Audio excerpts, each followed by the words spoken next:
Jim Ditlow is retired. Nowadays, he's a hard walker. I've averaged over 12,000 steps a day over a 5-year period. Every day. Well, I did take a day off to have my knee replaced because I wore it out. Easy to see when that was. But I even walked into rehab. And on his walks, Jim sees a lot of a particular kind of litter. I don't see a Coke can, a water bottle.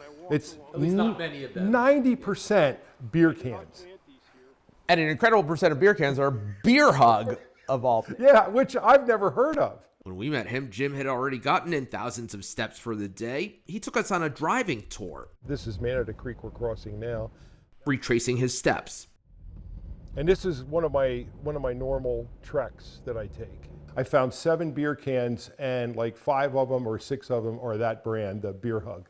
So the litter bug really likes beer hug. And they're high percentage alcohol, 9.9%. That's like drinking 2 beers in one. There's a reason someone might be particularly likely to toss a beer can out the window. Because the container's open, they're going to assume you've been consuming the alcohol. And they would be correct, meaning you're not only littering, but also driving impaired. And I'm not a fan of either one of those. He showed us the evidence he's been collecting, which we promptly mishandled. And you're contaminating the evidence, Seth, because they're fingerprinted. Oh my goodness. I'm hoping that the state police can identify this person. Jim doesn't blame the actual police for not focusing on litter patrol. They have bigger fish to fry.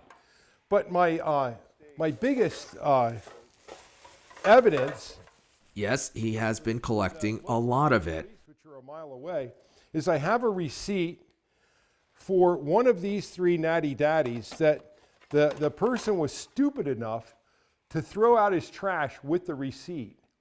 What else do you need? My goal was to possibly maybe even find a student in forensics that wants a cool little mission. If that same fingerprint is on all those cans and matches this receipt, we're golden. So that's kind of what the whole reason for calling ABC 27 and your awesome crew was to come up with a solution. Even though Jim hates litter and drunk driving, he does like beer. So one more question about the beer he has now learned so much about. Have you tried it yet? Not yet.